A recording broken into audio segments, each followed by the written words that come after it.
ជំរាបសួរពុកម៉ែបងប្អូនទាំងអស់គ្នាថ្ងៃនេះវិលមកជួបខ្ញុំម្ដងទៀតហើយ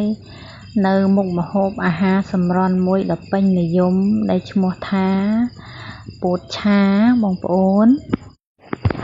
ហើយពោតឆាហ្នឹងគឺជាក្បួនប្រចាំគ្រួសាររបស់នាងខ្ញុំណាធានាថាឈ្ងុយឆ្ងាញ់មិនចាញ់អ្នកលក់នៅផ្សារហ្មងទេលើចង់ដឹងតែធ្វើយ៉ាងណាបងប្អូនចូលទៅទស្សនាវិធីធ្វើទាំងអស់គ្នាឥឡូវពោតណាខ្ញុំមានចំនួន6ផ្លែតែពោតហ្នឹងខ្ញុំមានពណ៌សនិងពណ៌លឿងណាបងប្អូនចង់ដាក់ប្រមាណផ្លែក៏បានដែរចង់ច្រើនបងប្អូនដាក់ច្រើនទៅចង់តិចដាក់តិច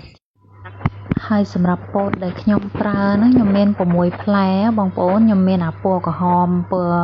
ណ៌លឿងហ្នឹង4ផ្លែហើយពណ៌សហ្នឹងគេហៅពោតតណើបហ្នឹងចំនួន2ផ្លែដោយសារតែខ្ញុំចង់ដឹងថាតើមួយណាវារសជាតិឆ្ងាញ់ជាងណាបើសិនចង់ដឹងបងប្អូនចាំទស្សនាដល់ចប់ទៅដឹងហើយអញ្ចឹង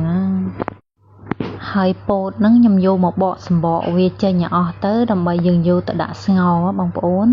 បើសិនយើងស្ងោរទាំងសម្បកទៅវាក្រឆ្អិនអញ្ចឹងខ្ញុំមានតែបកសម្បកចេញឲ្យអស់ទៅយើងចាប់ផ្ដើមដាក់ស្ងោរវាអញ្ចឹងឥឡូវពោតរបស់យើងបករួចហើយយើងចាប់ផ្ដើមទៅដាក់ស្ងោរទាំងអស់គ្នាតែបងប្អូនកុំស្ងោរវាឲ្យឆ្អិនពេកឆ្អិនល្មមទៅបានហើយកុំឲ្យវា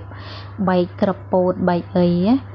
យើងស្ងោរវាមកឆ្អិនល្មមទៅយើងស្រង់វាទុកឲ្យត្រជាក់ទៅចាំយើងយកមកប្រឡេះគ្រាប់វាចេញណាហើយពោតហ្នឹងកាត់វាខ្លីៗទៅយើងវាស្រួលប្រឡេះគ្រាប់ចេញណាឥឡូវកុំឲ្យវែងពេកខ្ញុំសុំកាត់តែត្រឹមហ្នឹងឥឡូវចូលដល់វិធីឆាពោតវិញម្ដងបងប្អូនដំបូងគឺខ្ញុំដាក់ប៊ឺចំនួន1ស្លាបព្រាកូរវាឲ្យរលាយទៅ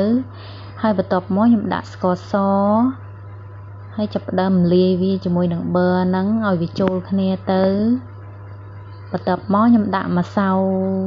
រ៉ូឌីបងប្អូនម្សៅរ៉ូឌីយើងលៃមើលមកល្មមសិនណាកុំឲ្យវាប្រៃពេកហើយយើងច្បល់វាចូលគ្នាឲ្យសព្វតិចទៅហើយបងប្អូនមើលរ៉ូឌីស្ករប៊ឺអីហ្នឹងវាចូលគ្នាហើយខ្ញុំក៏ចាប់ផ្ដើមដាក់ជាមួយនឹងទឹកដោះគោខាប់ណាបងប្អូនដាក់ឲ្យច្រើនទៅវាផ្អែមឆ្ងាញ់អញ្ចឹងណាយើងលៃមើលមកល្មមទៅដាក់ចូលទៅខ្ញុំដាក់ប្រហែលជា3ស្លាបព្រាបាយអញ្ចឹងណាដាក់ចូលទៅកូរវាឲ្យសព្វទៅបងប្អូនឃើញថាឈ្ងុយពេញផ្ទះហ្មងឃើញថាពោតឆារបស់យើងគឺឈ្ងុយនឹងប័រហើយនឹងទឹកដោះគោខាប់នឹងឯងបងប្អូនហើយយើងកូរវាសព្វហើយគឺយើងដាក់គ្រាប់ពោតដែលយើងបានប្រឡេះវា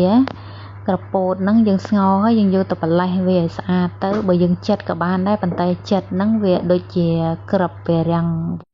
អត់សូវស្អាតអញ្ចឹងហើយយើងប្រឡេះទៅឃើញគ្រាប់វាស្អាតអញ្ចឹងណាហើយបងប្អូនចុងក្រោយគេខ្ញុំដាក់ស្លឹកខ្ទឹមបងប្អូនមានច្រើនដាក់ច្រើនទៅឲ្យឈ្ងុយស្លឹកខ្ទឹមរបស់យើងណាដោយសារតែវីដេអូនឹងខ្ញុំកាត់វាកុំឲ្យវាយូរពេកហើយមួយទៀតខ្ញុំដាក់ជាមួយនឹងហាយប៊ីបងប្អូនហាយប៊ីដែលយើងសម្រាប់បុកអំបិលហ្នឹងណាបើបងប្អូនអត់មានក៏អីដែរយើងដាក់ហាយប៊ីមកយើងច្បល់វាសព្វមកពេលនេះពោតរបស់យើងគឺឆ្អិនហើយបងប្អូនឈ្ងុយមែនទែន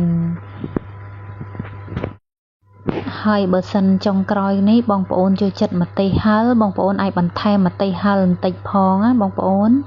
គឺធ្វើឲ្យរសជាតិពោតរបស់យើងកាន់តែឆ្ងាញ់ឥឡូវយើងដួសដាក់ចានមកបងប្អូនអើយតំណងមែនទែនគឺថាឆ្ងាញ់ហ្មងឈ្ងុយទៅដោះគោខាប់ហើយនឹងប៊ឺរបស់យើងណា